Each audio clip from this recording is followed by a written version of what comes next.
છેલ્લા 3 દાયકાથી ગુજરાતમાં ભાજપ સત્તા સ્થાને છે અને કોંગ્રેસ સત્તાથી વિમુખ છે.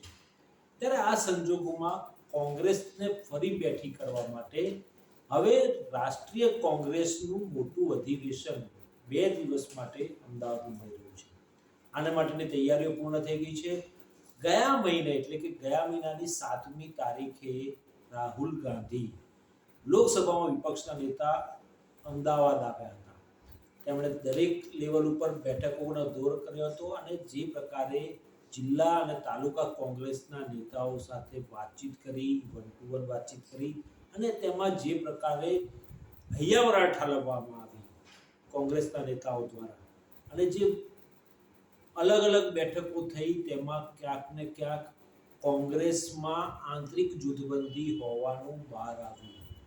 આ સંજોગોમાં રાહુલ ગાંધી છેલ્લા કેટલાય વર્ષોથી એક વસ્તુ કહેતા આવ્યા હતા કે રેસના ઘોડા અને લગ્નના ઘોડા અલગ હોવા જોઈએ અને આ જ વાતને તેમણે 8મી માર્ચે ફરી એક વખત કાર્યકરો સાથેના સંવાદમાં કહી અને તેને કારણે કાર્યકરોમાં જોમ ઊભું થયું. પરંતુ એક વસ્તુ ચોક્કસ છે કે જે પ્રકારે કોંગ્રેસના કેટલાક સ્થાપિત હિતો ગુજરાતમાં બની બેઠા છે નેતા તરીકે અને વર્ષોથી તેઓ એક જ સ્થાને બેઠા છે અને તેઓ જાણે પોતે જ કોંગ્રેસ ચલાવતા હોય અને પોતે કોંગ્રેસની વિચારધારાને ભરેલા હોય તે રીતે વર્તી રહ્યા છે.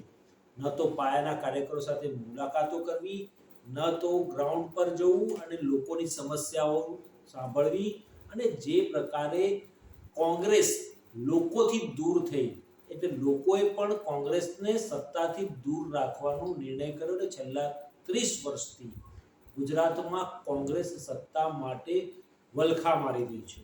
આ શબ્દ નો ઉપયોગ કરું તો ખોટું નથી, કારણ કે વલખા જ મારી રહી છે.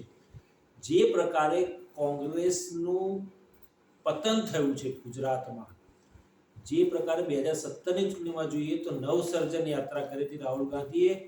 દ્વારકાથી શરૂ કરીને ગુજરાતના અલગ અલગ ઝોનમાં અલગ અલગ જગ્યા ઉપર યાત્રા કરી હતી, લોકોના સાથે સંપર્ક કર્યો હતો જેથી ગુજરાતમાં કોંગ્રેસનું નવસર્જન થાય. એ વખતે કોંગ્રેસ 79 બેઠકો જીતી હતી 2017માં અને સત્તા પર આવતા આવતા અટકી ગઈ હતી અને ભાજપને એ વખતે 99 બેઠક ઉપર અટકાવી દીધી હતી. બહુમતી મળી નહોતી. 182 બેઠકો ધરાવતી વિધાનસભામાં જે 2/3 બહુમતી જોઈએ તે પણ નહોતી મળી શકી અને આ સંજોગોમાં ક્યાંક ને ક્યાંક જે પ્રકારે કોંગ્રેસમાં એ વખતે જોમ હતું એવું જોમ થોડા વખતમાં જોમ ઓસરી ગયું. જેમ પૂરના પાણી આવે, પૂર આવે એકદમ અને પછી પૂરના પાણી ધીમે ધીમે ઓસરવા માંડે એમ કોંગ્રેસનું પણ જે ઓસરવાનું શરૂ થયું, કોંગ્રેસનું જોમ ઓસરવાનું શરૂ થયું તે 2022ની ચૂંટણી આવતા સુધીમાં સાવ નેસ્તો નાબૂદ થઈ ગયું. 2022ની વિધાનસભા ચૂંટણીમાં ભાજપે રેકોર્ડ બ્રેક ઐતિહાસિક જીત મેળવી. 182 બેઠકની વિધાનસભામાં 156 બેઠક જીતીને મેદાન માર્યું અને રેકોર્ડ બનાવી દીધો. અને જે રીતે કોંગ્રેસ બહુ ઓછી બેઠકો પર જીત્યું અને તેમાંથી પણ 5 ધારાસભ્યો કોંગ્રેસની ટિકિટ પર ચૂંટણી લડ્યા અને 2024 આવતા સુધીમાં તો તે 5 ધારાસભ્યો પણ કોંગ્રેસ છોડીને ભાજપનો ખેસ પહેરીને પેટા ચૂંટણીમાં ઉભા રહ્યા અને પેટા ચૂંટણીમાં ભાજપની ટિકિટ ઉપર ફરી એક વખત તેમના મત વિસ્તારમાંથી ચૂંટાઈ આવ્યા. ત્યારે કોંગ્રેસની જે આ હાલત થઈ છે, ખસ્તા હાલત કહેવાય, જે ખરાબ હાલત થઈ છે તેના માટે કોણ જવાબદાર છે તે શોધવું કોંગ્રેસ માટે ખૂબ જ મુશ્કેલ છે અને કપરું કામ છે. કારણ કે જે પ્રકારે 3 દાયકાથી સત્તાથી દૂર રહેલી કોંગ્રેસ હવે સત્તા પર આવવા માટે વલખા મારી રહી છે, પ્રયત્ન કરી રહી છે. રાહુલ ગાંધીએ પણ લોકસભામાં પડકાર ફેંક્યો હતો કે ગુજરાતમાં આવનારી વિધાનસભાની ચૂંટણીમાં ભાજપને કોંગ્રેસ હરાવશે, પરંતુ થોડા સમય પહેલા સ્થાનિક સ્વરાજ્યની ચૂંટણી થઈ તેમાં કોંગ્રેસનો કારનો પરાજય થયો. ત્યારે કોંગ્રેસના પ્રદેશ પ્રમુખ શક્તિસિંહ ગોહિલે એવું નિવેદન કર્યું હતું કે છેલ્લે જ્યારે સ્થાનિક સ્વરાજ્યની ચૂંટણી થઈ હતી તેના કરતાં ઘણું સારું પ્રદર્શન કર્યું છે, પરંતુ પ્રદર્શન સારું કર્યું છે તો પછી સત્તા કેમ ના મળી? જૂનાગઢની 60 બેઠકોની મ્યુનિસિપલ કોર્પોરેશનમાં માત્ર 11 બેઠકો જ કેમ મળી? જિલ્લા પંચાયતોમાં કે નગરપાલિકાઓમાં સત્તા પર કેમ ના આવી કોંગ્રેસ? જો સારું પ્રદર્શન હોય તો કયા આધાર ઉપર સારું પ્રદર્શન છે એ કહેવું મુશ્કેલ બની ગયું એની માટે. પરંતુ એક વસ્તુ ચોક્કસ છે કે રાહુલ ગાંધીએ જે પ્રકારે 7મી અને 8મી માર્ચે અમદાવાદમાં મુલાકાતો કરી, બેઠકો કરી અને જે પ્રકારે સંબોધન કર્યું, તેનાથી લોકોમાં અને કાર્યકરોમાં, ખાસ કરીને કાર્યકરોમાં એક જુસ્સો ઊભો થયો. અને હવે 8 અને 9 એપ્રિલના રોજ 2 દિવસ કોંગ્રેસનું એક મોટું અધિવેશન યોજાવા જઈ રહ્યું છે. 8મી તારીખે CWCની બેઠક થવાની છે, જેમાં કોંગ્રેસના ડેલિગેટ્સ ભાગ લેશે અને તેઓ વિચાર વિમર્શ કરશે, મંથન કરશે. માત્ર ગુજરાતમાં જ કોંગ્રેસની ખરાબ હાલત છે એવું નહીં, દેશના અન્ય રાજ્યોમાં પણ કોંગ્રેસની ખરાબ હાલત છે અને તેના માટે ક્યાંક ને ક્યાંક આંતરિક જૂથબંધી જવાબદાર હોવાનું કહેવાય રહ્યું છે. રાહુલ ગાંધી ગમે તેટલા પ્રયાસો કરે તેમ છતાંય ગુજરાત સિવાય અન્ય રાજ્યોમાં પણ કોંગ્રેસને ભારે પછડાટ મળી. હરિયાણાની વિધાનસભાની ચૂંટણીનું આપણે પરિણામો જોયા. સત્તા પર આવવાનું નક્કી હતું, તેમ છતાં પણ છેલ્લી ઘડીએ ભાજપે મેદાન માર્યું અને સત્તા હાંસલ કરી લીધી. એવી રીતે મહારાષ્ટ્રમાં પણ મહાવિકાસ અઘાડીની જે હતી ત્રિપુટી, કોંગ્રેસ, શિવસેના ઉદ્ધવ ઠાકરે અને NCP શરદ પવાર, આ ત્રણેયના ગઠબંધનમાં ચૂંટણી લડ્યા, પરંતુ સત્તા ન મેળવી શક્યા અને NDA એટલે કે ભાજપ, શિવસેના શિંદે અને NCP અજીત પવારના જૂથને બહુમતી મળી અને સરકાર બનાવી. આમ જે રીતે કોંગ્રેસનો પરાજય થયો હરિયાણામાં અને પછી મહારાષ્ટ્રમાં અને પછી દિલ્હીમાં પણ કોંગ્રેસને એક પણ બેઠક વિધાનસભામાં મળી નહીં, ત્યારે ક્યાંક એવું લાગી રહ્યું છે કે ગમે તેટલા પ્રયાસો કરે પરંતુ કોંગ્રેસ પાછી બેઠી થશે કે કેમ, એક મોટો પ્રશ્ન છે. જે રીતે કોંગ્રેસનું ગુજરાતમાં પતન થયું તેના માટે કોણ જવાબદાર છે, તો તેના માટે જવાબદાર હોવાનું કેટલાક રાજકીય વિશ્લેષકો અને વરિષ્ઠ પત્રકારો એવું તારણ કાઢી રહ્યા છે કે કોંગ્રેસના પતન માટે 1990માં ચીમનભાઈ પટેલને જ્યારે મુખ્યમંત્રી બન્યા, જનતા દળ ગુજરાત બનાવ્યું અને તેમણે સત્તા પર આવ્યા મુખ્યમંત્રી બન્યા, કારણ કે કોંગ્રેસમાંથી હાંકી કઢાયેલા હતા ચીમનભાઈ પટેલને. અને 1990માં ચૂંટણી લડ્યા ચીમનભાઈ પટેલ અને ગમે તે ભોગે મુખ્યમંત્રી બનવું હતું, એટલે ભાજપના સથવારે, ભાજપના સમર્થનથી સત્તા પર આવ્યા, મુખ્યમંત્રી બન્યા. પરંતુ એ ટેકાવાળી સરકાર બહુ લાંબો સમય ચાલી નહીં અને ત્યાર પછી ત્યાં ગુજરાતમાં કોંગ્રેસે જનતા દળ ગુજરાતને સમર્થન આપ્યું અને મુખ્યમંત્રી તરીકે ચીમનભાઈ પટેલ યથાસ્થાને રહ્યા. જ્યારે જનતા દળ ગુજરાતને સમર્થન આપવાની વાત થઈ અને નિર્ણય લેવાયો રાષ્ટ્રીય કોંગ્રેસમાં, કોંગ્રેસના મોવડી મંડળે નિર્ણય લીધો, ત્યારે પ્રદેશ કોંગ્રેસના ઘણા નેતાઓએ વાંધો ઉઠાવ્યો હતો, વિરોધ કર્યો હતો કે જે રીતે કોંગ્રેસમાંથી હાંકી કઢાયેલા ચીમનભાઈ પટેલ હેનકેન પ્રકારે મુખ્યમંત્રી બન્યા જનતા દળ ગુજરાત રચીને અને પછી તેઓ સત્તા સ્થાને રહેવા માંગે છે અને તેમની સામે ચૂંટણી લડેલા કોંગ્રેસના નેતાઓ પણ વિરોધ કરી રહ્યા હતા. પરંતુ તેમ છતાં મોવડી મંડળે તેમની વાત સાંભળી નહીં અને તેને કારણે ક્યાંક ને ક્યાંક જે પ્રકારે કોંગ્રેસનું પતન છે એ 1990 પછીથી શરૂ થયું. 1995માં વિધાનસભાની ચૂંટણીઓ થઈ, ભાજપનો ઉદય થયો. 1995થી ભાજપ સતત સત્તા સ્થાને આવ્યું છે. વચ્ચે જે પ્રકારે ભાજપમાં ડખા થયા, હજુરિયા ખજુરિયાનું થયું અને જે પ્રકારે સત્તા પરથી કેશુભાઈ પટેલની સરકારને જવું પડ્યું અને શંકરસિંહ વાઘેલાએ ખજુરિયા ગ્રુપના નેતા તરીકે કોંગ્રેસના સમર્થનથી સરકાર બનાવી અને જે પ્રકારે મુખ્યમંત્રી બન્યા અને ટનાટન સરકાર કરીને એમણે જે દાવો કર્યો, બસ ત્યારથી કોંગ્રેસનું પતન શરૂ થયું. અને જે પ્રકારે પતન થયું એ કોંગ્રેસ ફરી બેઠી થઈ શકી નથી. જ્યારે હવે કોંગ્રેસને એક આશાનું કિરણ દેખાયું છે, કારણ કે 8મી તારીખે CWCની બેઠક થવાની છે અને 9મી તારીખે રાષ્ટ્રીય અધિવેશન છે. 64 વર્ષ પછી ગુજરાતમાં કોંગ્રેસનું આટલું મોટું અધિવેશન મળવા જઈ રહ્યું છે. એટલે સ્વાભાવિક છે કે નેતાઓ અને કાર્યકરોમાં જુસ્સો હોય, પરંતુ આ જુસ્સો કેટલા દિવસ ટકશે? શું કોંગ્રેસ ભાજપના ગઢમાં એટલે કે વડાપ્રધાન નરેન્દ્ર મોદીના અને કેન્દ્રીય ગૃહ અને સહકારિતા મંત્રી અમિત શાહના ગૃહ રાજ્યમાં ગાબડું પાડી શકશે ખરું? આ એક સવાલ યથાસ્થાને છે અને યથાસ્થાને જ રહેશે, કારણ કે ભાજપને પછડાટ આપવી એ શક્ય નથી ક્યાંય પણ, કોઈ સંજોગોમાં. કોંગ્રેસની જે નેતાગીરી છે હાલની, એના જોતા એવું લાગી રહ્યું છે કે ક્યાંય કહેતા ક્યાંય કોંગ્રેસ ભાજપને પછડાટ આપી શકે એમ નથી. કારણ કે દોસ્તો, જે પ્રકારે 2027માં ગુજરાત વિધાનસભાની ચૂંટણી હવે યોજાવાની છે, પરંતુ જો વન નેશન વન ઇલેક્શન લાગુ થઈ જાય તો 2026માં ચૂંટણી આવી શકે છે ગુજરાતની. તો આ સંજોગોમાં કોંગ્રેસે અત્યારથી શરૂઆત કરી દીધી છે. ભાજપ તો જીત માટે હંમેશા તત્પર જ હોય છે અને એક જીતનું મશીન બની ગઈ છે. ભાજપ માટે ગુજરાત એક પોલિટિકલ લેબોરેટરી બની ગઈ છે.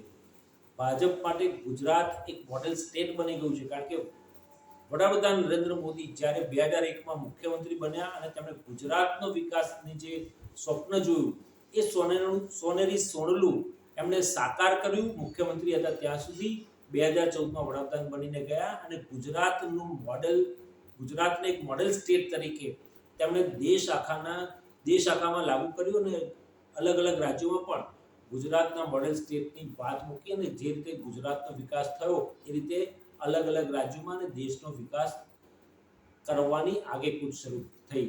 અને તેને કારણે ક્યાંક આ બાબતમાં કોંગ્રેસ પછડાટ ખાધી. કારણ કે 2013માં જે પ્રકારે મોંઘવારીએ માજા મૂકી હતી અને એ જ મુદ્દો લઈને ભાજપ લોકો સુધી ગયું અને 2014ની લોકસભા ચૂંટણીમાં ભાજપે સત્તા હાંસલ કરી, કેન્દ્રમાં સત્તા પર આવ્યું અને વડાપ્રધાન તરીકે નરેન્દ્ર મોદી બિરાજમાન થયા.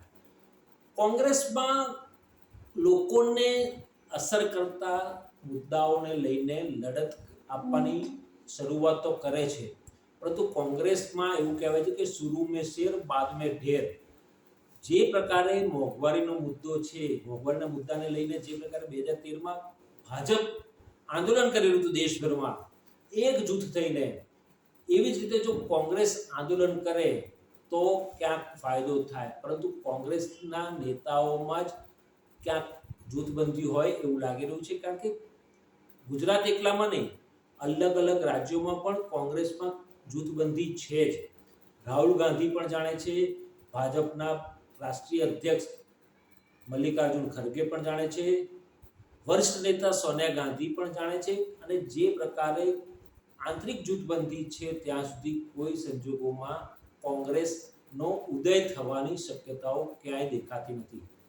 દોસ્તો, બીજી વાત એ છે કે જે પ્રકારે કોંગ્રેસ લડત આપવાનો મૂડમાં હોય અને પછી છેલ્લી ઘડીએ સુરસુર્યું થઈ જાય એવું ઘણું જોવા મળ્યું. તાજેતરમાં જ ગુજરાત વિધાનસભાનું અંદાજપત્ર સત્ર મળ્યું, 1 મહિનો ચાલ્યું.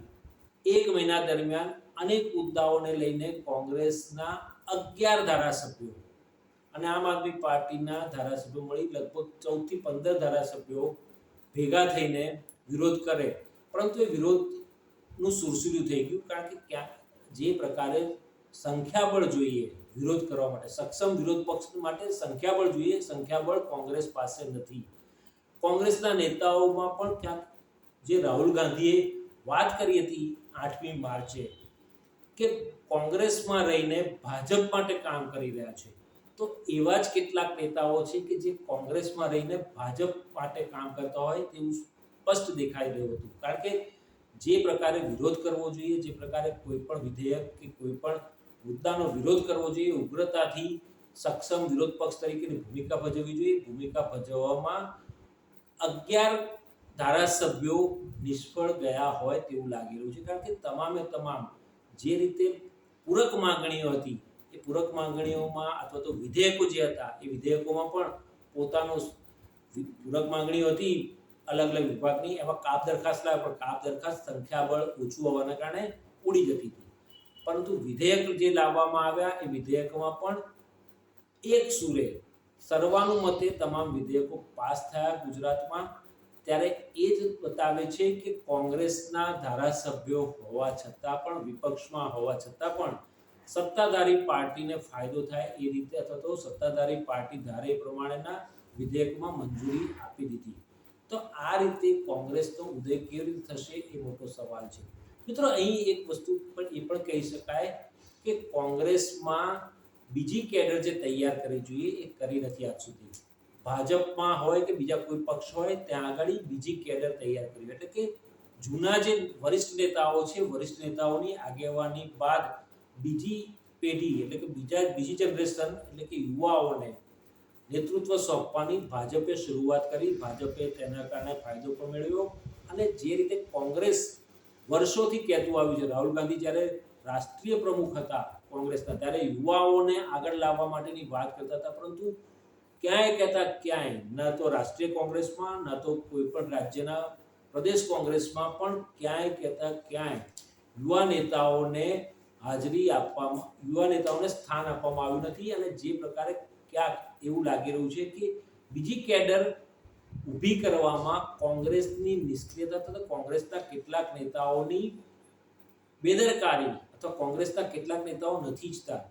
અમારા સુરતમાં એક કહેવત છે કે ગાલ્લા નીચે કૂતરું હાલે અને એમ માને કે ગાલ્લાનો ભાર હું જ ખેંચીને ચાલુ છું. એવું કોંગ્રેસના નેતાઓનું હોય એવું લાગી રહ્યું છે, કારણ કે કોંગ્રેસના નેતાઓ જે બની બેઠા છે એ લોકો એવું માને છે અમે જ કોંગ્રેસ છીએ, અમે જ કોંગ્રેસ ચલાવીએ છીએ, પરંતુ એવું નથી. યુવાનોને જો તક આપવામાં આવે તો 100% કોંગ્રેસ આગળ વધી શકે છે.